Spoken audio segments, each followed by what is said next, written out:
Hi everyone, this is Piyush Ranjan, the founder and chief consultant of Management Masters, a boutique admissions consultancy firm for the MBA and MIM programs in the world. Now, this is the second video in our video series with successful candidates for the top MIM and MBA programs in the world. And today we also have someone very special. We have with us Nikhil Jain. He graduated from IIT BHU and with a bachelor's degree in metallurgical engineering, and then he worked for 2 years in ZS before he received a 100% scholarship to ESSEC Business School for its prestigious MIM program. Now, ESSEC Business School is also ranked in the top 5 MIM programs in the world, and since graduating, he is now working in Paris. And one of the biggest accomplishments that I consider is that he is working in Paris without knowing an iota of French. So that is an accomplishment in itself. So now I wouldn't like to take much time. So let's hear it from Nikhil himself. Welcome, Nikhil. Would you like to maybe just walk us through your profile a little bit and then tell our viewers about your journey? Yeah, sure. First of all, thanks a lot, Piyush, for this opportunity. And yes, as you mentioned, I did a bachelor's in metallurgical engineering from IIT BHU, and then I worked in ZS Associates for 2 years, mostly doing market research. But that wasn't something which I was much more tempted to do, and I felt a need to improve my managerial skills, and that's why I decided to pursue a master's from ESSEC. So in 2015, I came to Paris and have been staying here for the last 4 years. I finished my course 2 years back, and since then I have been working, as Piyush mentioned, in a small startup which is called A. I work here as a product manager, and mostly the startup does online advertising. So it was something which I wanted to do since that was one of the major reasons I would say I decided to pursue a master's as well to switch to the digital field, and that's why I feel very happy now being here. That is great. So one of the basic questions I think which comes is while you were working in ZS, it's a as you mentioned that you didn't want to remain in the market research role and you wanted to move more towards the digital marketing side. But how did you decide that you wanted to go for an MIM course and maybe not wait for a few more years and then go for an MBA course, or how did you find out about these international programs that are available? So the first reason as to that, if I start from the beginning, I was really not very much excited about the role which I was doing. I wouldn't say it was bad, but it was not the most exciting thing which I was doing, I would say. And I was seeing a lot of startups that were booming in India itself, and I had two options at that time. I was decided that I'm not going to continue with ZS. I could join a startup in India or a similar e-commerce or a digital firm in India, but I felt that I don't know the basics of digital marketing well, because that's not something which I have ever studied. And to excel in a big environment or to excel and rise up the career path, you need that basic understanding and that knowledge. The second idea was that while working at ZS, I had realized that I lacked a lot of managerial knowledge, be it related to marketing or sales. So those were the two reasons which I decided that I first need an academic background in digital marketing and especially in management. And that was one of the reasons why I decided to pursue these programs. The other option that was possible was to just do organic learnings, just keep working for 3 to 5 years and then go for a reputed MBA program. But I felt that I wasn't prepared to spend that much time, because most of my work that I would be doing would be more of operational and less on the strategic side. And that's why I decided to go for this MIM program. Uh, the research about international programs, basically, I started off with a simple Google search of what are the different programs that exist, and that helped me narrow down certain options. After that, I reached out to a couple of seniors who were pursuing different programs, including Piyush himself, and I took guidance from them, and this helped me, like, made me more confident about what MIM program is, who this is focused on. And yeah, that helped me decide on that MIM can be a good next step, because when I was applying for the programs, I had only had 1 year of work experience. So during my second year of work itself, I had applied. So I knew that I was well qualified to apply for the programs, and that was just a right time. That's great.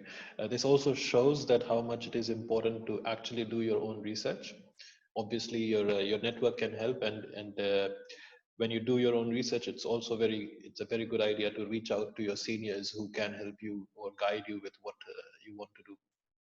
And of course, Google is always there. Google is probably the best resource available in the world right now. Now, a very quick question. Since you decided to go for the MIM programs, how was your journey in terms of preparing for the applications? Did you find it very easy, or did you face any issues? If you did, then how were you able to solve those issues? Or yeah, what questions did you have while preparing for MIM? So my application journey first started with preparing for GMAT. One good thing which I did was I started preparing for GMAT well in advance. To give you a timeline, first round applications I think open in September or October, but I was done with my GMAT by the month of April. So that helped me like figure out a lot of load. And my basic idea was that I'll first get a good GMAT score, and then I'll try to figure out which colleges I want to apply to, and then spend more time researching on that. When I was researching, one of the things that helped me was being decisive on what I want to do after the MIM program. I think this is one of the basic things that helped me narrow down the process, be it selecting schools, because then I was specifically looking for schools that offer a specialization in digital marketing along with a comprehensive management program. So that helped me narrow down on the school research part. One of the first things which I faced was not the GMAT. It was mostly writing the essays, as to because the questions are very simple and basic. For example, the letter of motivation only asks you to describe yourself, but you only have a certain number of words and you have to write your entire life story basing on that. So that was something that took the maximum amount of time. Definitely, I took guidance from Piyush and others, but a general starting point was that I just made a list of everything which I had done in the past, how it connects to what I am doing right now, and what are my aspirations, and evidently highlighting the fact that why am I coming to this program. So yeah, like I think highlighting the best option amongst your profile is one of the toughest things, because something can be a really good achievement, but it's not necessary that it would push your case forward for the management application, because you also need to highlight what you want to learn and how that school is a right fit for you at this point of time. That's actually a very important point that you mentioned, that the school needs to be the right fit for you. So if the school doesn't fit with your values, or you don't fit with the school values, then it becomes very difficult to secure admission. That brings me to my next question, basically, as to which schools did you apply to? So I know that you studied from ESSEC with 100% scholarship, so that's fantastic. But which other schools did you apply to, and where did you secure admissions from? So I only made two applications. The first one was through SAI admissions. So that helps you apply to I think five French business schools, including HEC, ESCP, and three others. And the next application was for ESSEC. The reasons why I chose these schools were definitely their rankings, their scope of doing a master's, along with a focus on digital and data analytics. So yeah, these were my top choices. And since I was applying early in the first round, I had thought that if I don't secure admissions in these top schools, then I would rather apply to my second or third options. But luckily, I was able to get admissions in all five SAI admission schools as well as ESSEC. So yeah, that was a moment, and I thank Piyush for it, because he had helped me prepare those applications. That's actually incredible. I didn't know that you made it to all the five schools in the group. That's absolutely incredible. All right. So now we've already talked about which schools did you apply to and why did you choose those schools and how you tackle those essay questions. Uh, let's go a bit more now towards how you're planning your future. I know that you're working in Paris. You are, and you found a job in Paris without actually knowing French. So how did you actually manage that field? Because this is something which is very difficult for people who go into France. I know, and it also is sort of true that if you speak the language, the local language in the country, then it becomes easier for somebody to find a job. But how did you manage to find a job, or what are the steps that you took which helped you in finding a job in France? So it wasn't that easy. Like I would not recommend anyone to not study French and then stay in Paris or France in by that logic. But yeah, I think I was lucky. So during my stay at ESSEC, I didn't know a lot of French, but I did attend a couple of French lessons just to understand what is going on. A few factors that helped me excel in the program or like get to where a job which I wanted to probably would have been like initially I took a lot of classes at ESSEC that were relevant to what I wanted to do, be it related to data analytics or digital marketing. And then I just used to actively look for internships. Like every day I would just wake up, apply to 10, 15 companies daily. And that was a long process. Like it took me around 6 months to get my first internship. So yeah, like just rigorous process. There were a lot of rejections. Could be maybe because I was not giving good interviews at that time or language barriers. So but I never let that affect me. Like even if I was rejected in an interview, the next day I would still wake up, apply to 15 other roles and just keep pushing forward. uh, and the other thing is, if you keep applying daily, then you can be selective on if you don't want to give an interview, or if you feel that that role is good fit for you. I would still say that just go for the interview, see that as a practice, and then you can always reject things later on. So that's what helped me. So yeah, like I did a lot of classes during the first 6 months, and then I got my first internship, which was in an e-commerce firm. After that, I realized what I was missing at, like what are the areas that I still need to improve, what could be an ideal role that I would want to head towards. And then I did some classes at ESSEC, and I also went to an exchange in the US, and luckily it was an MBA program at Kellogg. So the learnings from there were very helpful as well, and it added a big boost to my profile as well, I would say. And during my last 3 months of school, I just kept applying, giving interviews.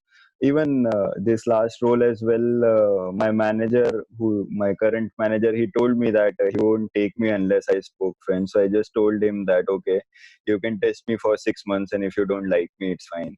But luckily, we ended up. I ended up securing that role. So it's more about just not giving up, keeping in touch with what is happening to you. Even the most of the MIM programs, they have really good resources. We at ESSEC we had an amazing career portal, so that was really helpful. You have this great alumni network which is present, and most of the people who work in my company or in other companies, they are from ESSEC, and everybody at least is aware of the reputation of ESSEC which it offers. So that was always a big plus when I used to go for interviews. So yeah, these are the few, I think, key factors that helped me get a role. Times I'm learning French now, so yeah, that's a That, plus. yeah, I think that will even further strengthen your profile.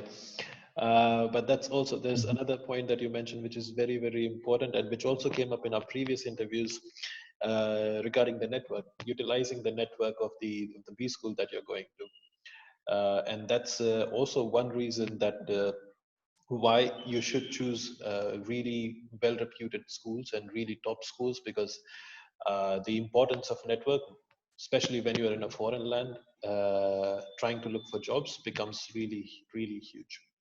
uh, so since you have graduated, are there any specific anything else that you have, challenges that you have faced, or And how are you looking at your future plans? What are you planning to do in the next 2 to 3 years, if you would like to share with us? The biggest challenge was your fine tuning your learnings and identifying which one could be most, which one is the best fit to implement for your role and how to take it forward. The second challenge was to always continue learning. Like, I don't know, I think it's applicable everywhere, but it's more specific to digital marketing because every 6 months there's something new which you haven't learned in the classes. So it's a continuous process so that you keep learning and keep adapting. Because in Paris, you are not the only ESSEC graduate out there. Like, there are graduates from HEC, and ESSEC who are working in close circles and in the same vicinity. So the competition doesn't end.